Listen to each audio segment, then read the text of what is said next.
bigger deadlift, you're really gonna have to work on some barbell accessories. So that's accessory movements that use the barbell. And my big four for creating a bigger deadlift are gonna be your RDL, Romanian deadlift, or also known as a stiff leg deadlift. They're essentially the same thing. A barbell hip thruster.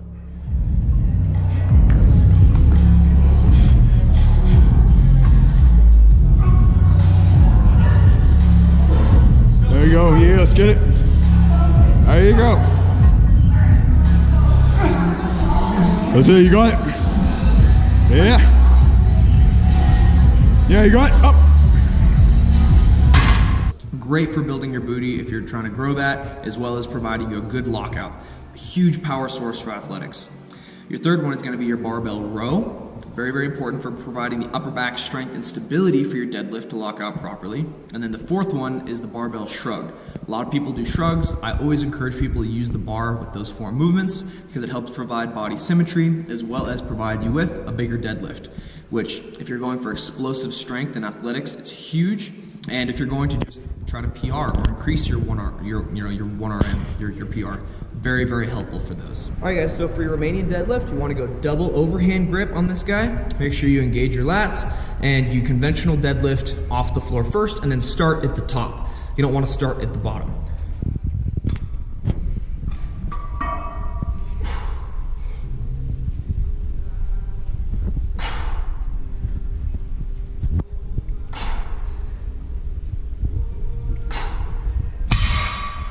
You'll be able to tell if you do this incorrectly and your back isn't tight because one side will touch before the other.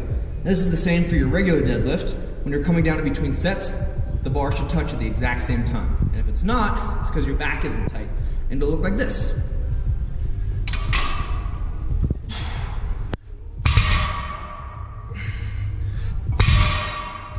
That's over-exaggerated, but almost always if someone's back loosens, you hear a thunk. You want to hear thunk. This one that's huge is an accessory movement is the barbell row.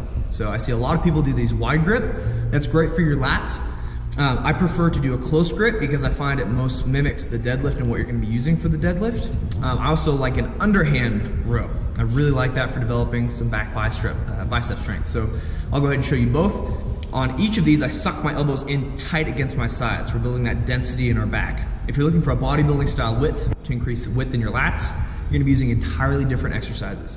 So I'll show you both. This is the traditional bodybuilding style row, which I personally don't do a lot of. Start wide here.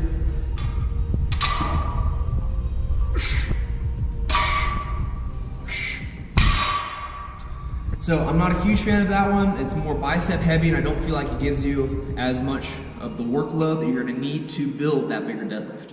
So what I do is incorporate a little bit of movement and I do a close grip barbell row.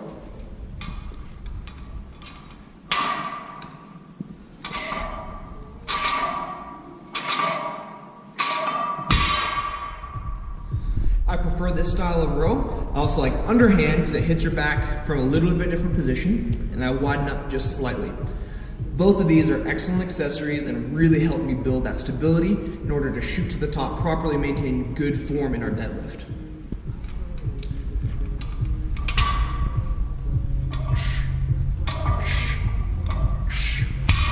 Alright guys, so the fourth and final barbell accessory that I really like to hit, there's plenty of others, but these are my big four that I've used to increase my deadlift. And at 165 competition weight for a 500-pound deadlift, it's not bad for someone my size.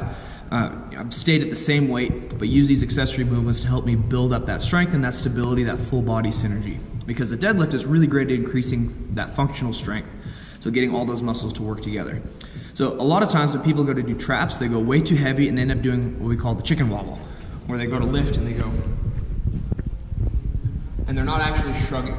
You want to make sure that your traps are moving all the way down, all the way up and squeezing. So it's not a long range of motion, but you need to maximize the range of motion that you can get out of that movement. So I'll do overhand, or I'll do a rack pull, and I'll do behind as well. Both are great for developing those traps. You have 3 sets of traps.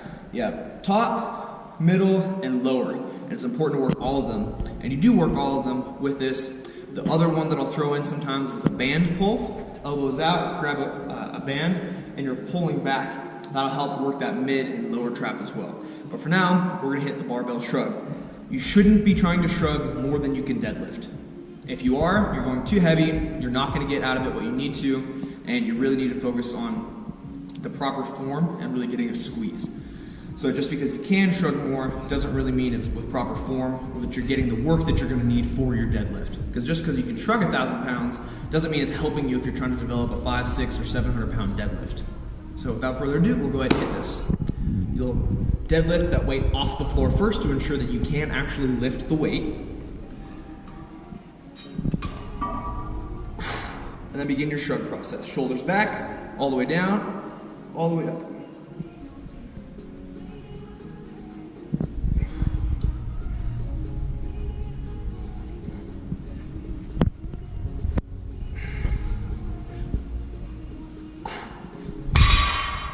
Make sure that you're already warmed up before you go to hit heavier traps. I've made the mistake before of working up to 405 or 455 on my deadlift, and then going down to 315 or 225 for shrugs when my back wasn't warmed up enough. You need to go down to like 135 or less, warm everything up, and then slowly increase that weight again. Same thing if you're going from conventional to sumo. You want to make sure that you're hitting conventional and sumo at each plate. Let's say you go up a plate at a time, which I encourage. 135, 225, 315, 405.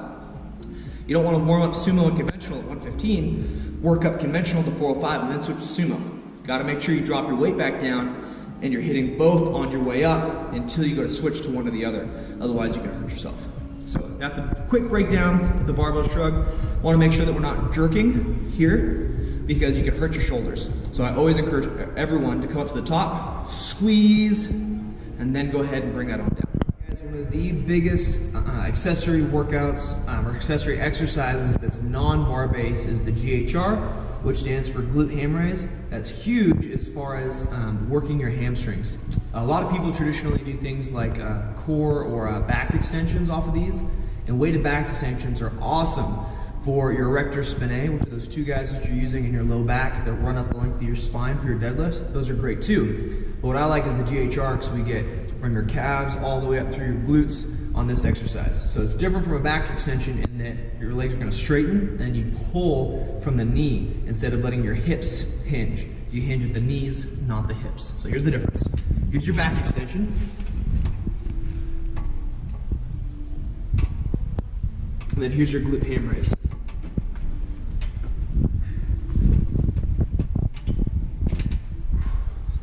These are a brutal exercise, but they're awesome for your hamstrings. Usually these are for experienced lifters because you will take so much hamstring strength in order to pull yourself up. Something like 6 sets of 6 is usually brutal when someone's breaking into using it.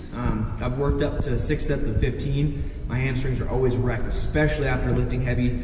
Got to make sure you have a ton of electrolytes in your system, a lot of water, or else your hamstrings and your calves will cramp very quickly. You'll see incredibly fast if you're hydrated or not, or even if you are, if you have the proper electrolytes.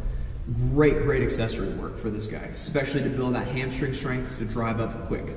So one thing that's very important for your list is having a strong core. So there's a lot of core exercises that you need to be adding if you want to lift heavier, especially for someone like myself that lifts beltless. I fight beltless and I lift beltless, and I like to be able to interchange the two, so I want to make sure that that core is strong.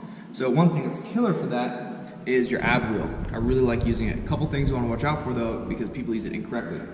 As you come down to the bottom here, we want to make sure that we're not shooting our hips back and arching our back here.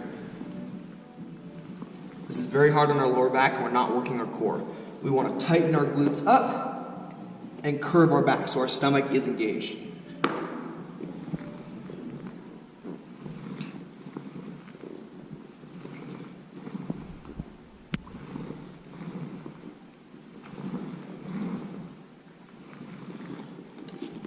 I usually don't go out super far to flatten because at that point it's really hard for your core to contract because your core is trying to keep your back arched here. If we go out all the way, it straightens everything out and we lose tension in our core and you don't end up getting the same amount of core work. So I prevent myself from going all the way down. I'll even line myself up against a wall sometimes and then I'll go ahead and pull on back.